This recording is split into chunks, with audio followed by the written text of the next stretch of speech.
श्री शिवाय नमस्तुभ्यम। हर हर महादेव।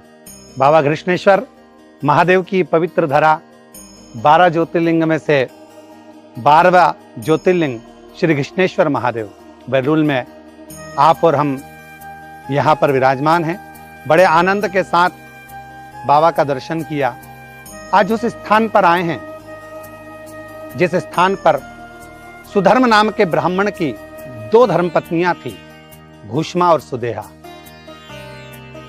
जैसा कि आप और हम 12 ज्योतिर्लिंग में इस कथा के प्रसंग को जानते हैं कि घुष्मा के यहाँ संतान हुई पर सुदेहा के यहाँ संतान नहीं हुई। जब सुदेहा के यहाँ संतान नहीं हुई तब सुधर्म ने अपनी धर्मपत्नी घुष्मा से कहा कि अपने को जो संतान हुई है वो सुदेहा को दे दीजिए। सुदेहा को संतान दे दी गई और सुदेहा ने वो संतान को लेकर पाल पोस कर बड़ा करा।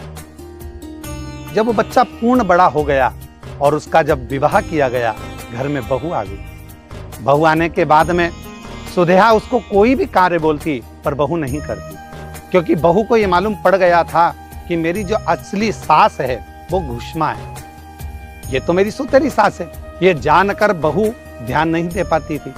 क्रोध में आ गई एक दिन सुदेहा, और सुदेहा ने विचार करा जब बेटा ही नहीं रहेगा तो बहू किस काम की। तो विचार कर कर जब पुत्र सो रहा था, उस पुत्र के टुकड़े कर कर उसने कपड़े में बांध कर एक इसी बावड़ी के अंतर्गत, जो घृष्णेश्वर महादेव की इस पवित्र बावड़ी का दर्शन हम कर रहे हैं, इसी कुंड के अंतर आकर उसने छोड़ दिया। जैसे ही घुष्मा का नियम था प्रत्येक सोमवार को भगवान शंकर का पार्थिव शिवलिंग का निर्माण करना, और पार्थिव लिंग का निर्माण कर कर अपने मस्तक पर धारण कर कर शिव नाम लेती हुई भगवान शंकर का उच्चारण करती करती श्री शिवाय नमस्तुभ्यम, ओम नमः शिवाय बोलती बोलती कुंड के पास आई। और इसी कुंड में जब उसने वो पार्थिव शिवलिंग को विसर्जन किया तो मन में भाव था, मेरा पुत्र बहुत दिनों से नहीं दिखा। उसको क्या मालूम था कि 1 हफ्ते पहले उसका पुत्र मारा गया है, पर उसके स्मरण में ये नहीं रहा।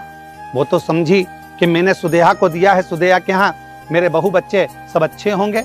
बाबा से यही कामना करती रही, शिव जी से यही करती रही, भगवान भोलेनाथ मेरे बेटे और मेरी बहू, मेरे परिवार को अच्छा रखना। ऐसे भाव करते करते उसने भगवान शंकर का जो पार्थिव शिवलिंग था इसी कुंड में विसर्जन कर दिया। जब कुंड में विसर्जन करा, विसर्जन करते से क्या अलख जगी कि भगवान देवाधिदेव महादेव की ऐसी करुणा, ऐसी कृपा हुई कि जो बच्चा 1 हफ्ते पहले मरा हुआ था, बाबा की कृपा से, शिव की कृपा से वो बच्चा तैरते तैरते बाहर आ गया।